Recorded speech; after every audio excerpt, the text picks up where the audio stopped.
theme of today's meeting is prepare, perform and recovery. So the focus is on best advice for our players in our clubs around how they can prepare to the best standards, how they can play through good coaching practices to their best, and then how they can recover from that and be ready to go again for training and more games. Sometimes the emphasis on elite players, club players get forgotten about, and they would have, a lot of them would have the same objectives and aspirations and ambitions.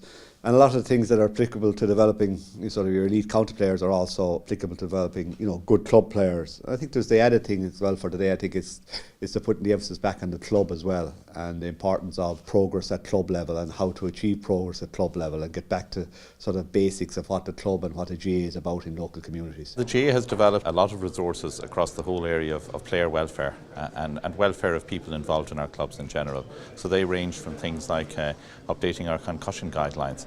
While concussion isn't a major problem in the GAA, it's nonetheless very important that we have appropriate guidelines which put the player first. The first key point would be understanding the demands of your game depending on what code you're playing, whether you're playing adult, senior club or inter-county football, understanding because there's obviously a difference between them. Then develop an endurance based on that game because obviously different demands, and then we give them some practical tips around how to develop speed, which is obviously very important for our games.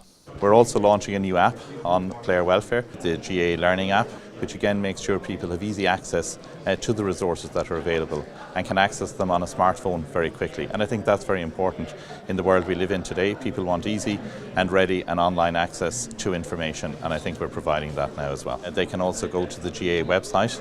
They can also access the Player Welfare Officer, Health and Wellbeing Officer here in Croke Park. And there are always people through coaching and games throughout the country who have loads of expertise in all of these areas that people can refer to.